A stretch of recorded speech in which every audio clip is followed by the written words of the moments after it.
नमस्कार, आप सभी का बहुत स्वागत है नेशनल खबर पे। मैं आपके साथ प्रज्ञा झा। आज हम बात कर रहे हैं उन लोगों की जो कि डीआईपी डाइट को फॉलो नहीं कर पाते हैं और उसको फॉलो ना करने की वजह वो अपने ट्रेडिशनल फूड पर बने रहते हैं। तो उसको लेकर भी एक नया तरीका जो है जाने मानी शख्सियत डॉक्टर बिस्वरूप रॉय चौधरी जी ने निकाला है और आज हमारे साथ वही मौजूद है। सबसे पहले बहुत बहुत स्वागत है सर आपका। Thank you. सर, ऐसे लोगों के लिए क्या किया जाए जो डीआईपी डाइट को फॉलो नहीं करते हैं, वो अपने ट्रेडिशनल फूड पर हमेशा बने रहते हैं, तो ऐसे लोगों के लिए आपने क्या तरीका ढूंढा है? देखिए, इसे आप याद रख लीजिए रूल ऑफ 8। अच्छा। रूल ऑफ 8 मतलब 8 AM एंड 8 PM। अच्छा। ठीक है, ये थोड़ा साइंस आप समझिए। हमारे बॉडी के हर ऑर्गन का एक बॉडी क्लॉक होता है। उस क्लॉक के हिसाब से, उस रिदम के हिसाब से वो ऑर्गन चलता है। तो यहाँ अगर डायबिटीज़ की बात आप कर रहे हैं तो हमारा जो बॉडी का जो ऑर्गन है जो सबसे महत्वपूर्ण रोल प्ले करता है वो है पेनक्रियास, जैसे आपको पता है।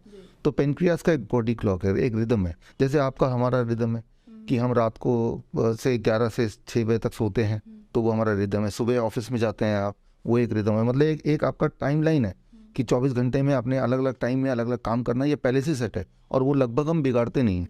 रेयरली कभी बिगड़ जाता है, राइट। लेकिन इन जनरल ये है कि ऑफिस जाने का टाइम है, ये सोने का टाइम है, ये खाने का टाइम है। जिस तरह से हम टाइम के अनुसार चलते हैं, हमारे बॉडी के ऑर्गन भी टाइम के अनुसार चलते हैं, राइट। तो और वो टाइम के अनुसार अभी से नहीं चलते हैं, जब से सृष्टि बनी, जब से इंसानियत बनी है, तब से चलते हैं। तो 8 AM 8 PM रूल।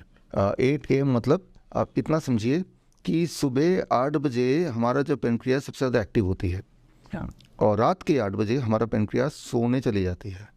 ठीक है ना। तो ये तब से है जब लाइट्स वगैरह, जैसे अभी लाइट है, लाइट्स वगैरह जब इन्वेंट नहीं हुए थे, इंसान ने फायर जलाना भी नहीं सीखा था, तब सोचिए सूरज ढलने के बाद क्या होता था? अंधेरा, अंधेरा, बिल्कुल अंधेरा।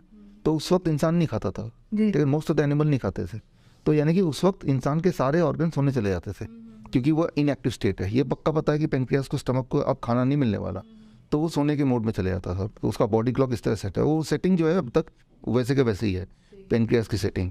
तो एग्जांपल दे रहा हूँ, मान लो आपने 500 ग्राम खाने का प्लेट है जिसमें रोटी सब्जी दाल चावल वॉटेवर है, और वो टोटल 500 ग्राम 600 ग्राम है।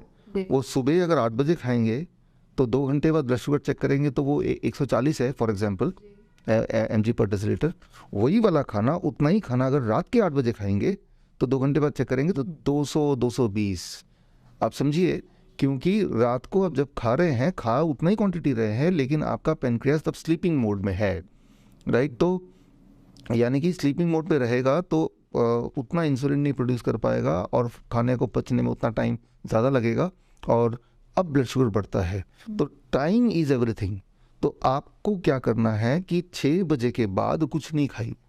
मैं ये भी नहीं बोल रहा हूँ कि 6 बजे से पहले क्या खाना है, वो वही खाइए जो खाते रहे हैं, ठीक है ना। वही खाइए और खूब खाइए जो भी आप खाते हैं, जो भी आपका ट्रेडिशनल फूड है, रोटी सब्जी दाल चावल dosa idli, whatever you are eating, eat that. जितनी क्वांटिटी में खाना चाहते हैं उतना ही खाइए। लेकिन याद रखिए कि 8 बजे के बाद आपके जो पेनक्रियाज हैं that start avoiding working, right. तो उनके सोने का टाइम हो जाता है। तो इसलिए उस वक्त अगर खाएंगे तो उसका इम्पैक्ट पड़ता है जो अगले दिन मॉर्निंग रीडिंग में हमें दिखता है, राइट। वो इम्पैक्ट पिछली रात को 8 बजे के बाद जो लोग खाते हैं उनका पड़ता है। तो 8 बजे से पहले, अच्छा 6 बजे छोड़िए, नेगोशिएट करके चलो 7 बजे कर दीजिए, लेकिन पक्का ही 7 बजे तक फिनिश योर लास्ट मील। अगर आप ऐसा करेंगे तो आप देखेंगे कि आपका ब्लड शुगर धीरे धीरे धीरे धीरे धीरे धीरे कम होता जाएगा। Just making one change, that is the rule of 8 AM the highest peak. पेट भर के खाइए 8 AM में तो वो फटाफट pancreas is most active. 8 PM the pancreas is least active. और अगर कोई रूल ऑफ 8 को फॉलो करता है तो वो कैसे ठीक हो सकता है? वो काम कैसे करता है रूल ऑफ 8? कैसे ठीक हो सकता है? तो यही है कि वो आप देखेंगे, रोज़ अपना ब्लड शुगर चेक कीजिए, तो तीसरे दिन तक आप देखेंगे कि भाई blood sugar is coming down. तो जैसे जैसे ब्लड शुगर का नीचे आएगा वैसे वैसे दवाइयों को या इंसुलिन को टेपर डाउन कीजिए। और ठीक होने के बाद भी इसी नियम पे रहिए, ज़िंदगी भर रहिए, ठीक है ना। क्योंकि ये जो पेनक्रियास का जो बिहेवियर उसको आप बदल नहीं सकते। जो भी लोग अपना बिहेवियर बदलते हैं कि 8 बजे के बाद खाते हैं, 9 बजे 10 बजे 11 बजे 12 बजे, आप देखेंगे कोई भी डायबिटीज़ का पेशेंट मिलेगा, भाई कब खाना खाते हैं, इतना पूछिए क्या खाते हैं, वो इंपॉर्टेंट नहीं कि आप खाते हैं। वो बोलेगा मैं 10 बजे खाता हूँ, मैं 11 बजे खाता हूँ, मैं 12 बजे खाता हूँ। चाहे वो थोड़ा सा खाए, वो थोड़ा सा ही जहर की तरह काम करेगा, राइट। वो टाइम को अगर उस तरफ ले जाएंगे टुवर्ड द नाइट, राइट। उसको जब सनसेट होने से पहले खाएंगे तो ज़्यादा भी खाएंगे तो भी बॉडी या pancreas will help to get rid of excess sugar. तो ठीक होने में 3 से 7 दिन और ठीक रहने में इस रूल को जीवन भर अपने लाइफस्टाइल का पार्ट बनाइए। ये रूल को तोड़ा तो धीरे धीरे शुगर लेवल बढ़ा। सर लेकिन आजकल का लाइफस्टाइल की अगर हम बात करें तो लाइफस्टाइल ऐसी है कि 10 बजे काम से ही फ्री हो रहे हैं, उसके बाद खाना खा रहे हैं, उसके बाद घूमने जा रहे हैं, ऐसे चीज़ें। तो आप तैयार रहिए बीमार रहने के लिए। बिल्कुल ना, तो आप ये डेस्टिनेशन मान लीजिए कि मुझे बीमार रह के जिंदा रहना है, तो ये मान लीजिए। फिर जिस तरह से लोग वॉर में जाते हैं मान ही लेते हैं कि गोली लग भी सकती है ना, वो मान के ही चलते हैं। तो ऐसे हैजर्डियस अगर आप तरह से खाएंगे तो आप एक्सपेक्ट कीजिए कि you will be sick. Okay तो अगर दोनों ही चीज़ को, कुछ ऐसे भी तो पेशेंट होंगे ना सर कि जो DIP डाइट को भी फॉलो कर रहे हैं, रूल ऑफ 8 को भी फॉलो कर रहे हैं, लेकिन फिर भी नहीं ठीक हो पा रहे, तो वो कंडीशन क्या है फिर? ये वो कंडीशन है जिन्होंने अपने बॉडी को, अपने पेनक्रियास को बहुत ज़्यादा डैमेज कर दिया है हम तक पहुंचने से पहले, सालों साल से बेहद डैमेज कर चुके हैं।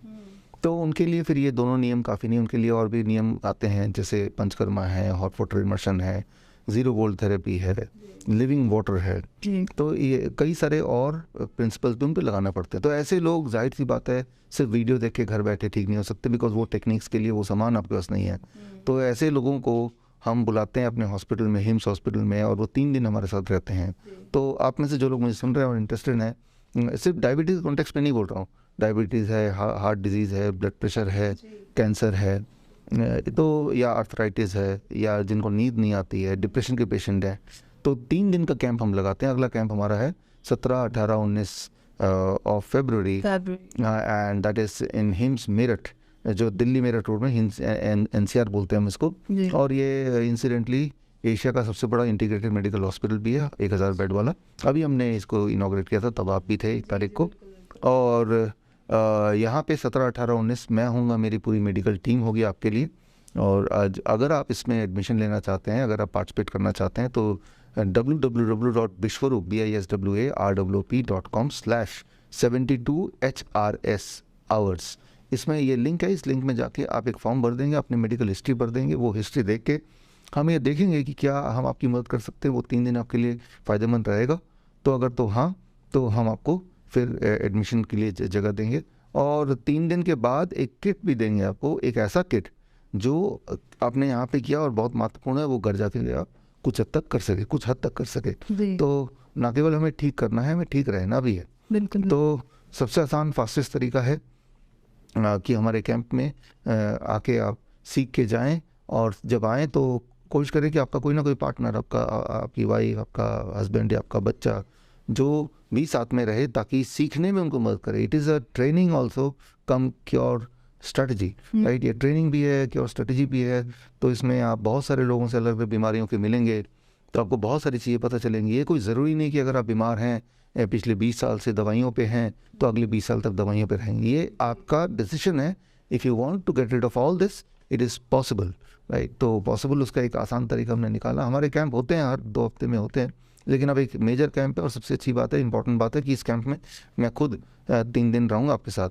तो आप में से ऐसे लोग जो सोचते हैं कि भाई मेरे प्रेजेंस में आप ठीक होना चाहते हैं, तो उनके लिए खास मौका।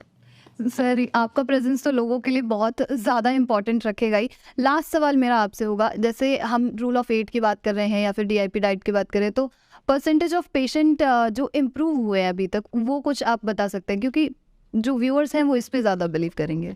देखिए, मैंने बता दिया है, अबाउट 90% पेशेंट तो इससे इम्प्रूव हो ही जाते हैं। अगर आप में से 100 लोग सुन रहे हैं मुझे, तो 90 लोगों के लिए इतना ही काफ़ी है जो मैंने बताया वीडियो के फर्स्ट हाफ में। और 10% पेशेंट ऐसे होंगे जो अपने आप को बहुत डैमेज कर चुके हैं, खास तौर से जो इंसुलिन डिपेंडेंट पेशेंट हैं, उनकी यहाँ बात कर रहा हूँ। खास तौर पे ऐसे पेशेंट जिन्होंने कोई ना कोई सर्जरी करा ली, कीमोथेरेपी करा लिया, तो अपने बॉडी को डैमेज कर दिया एक हद से ज़्यादा।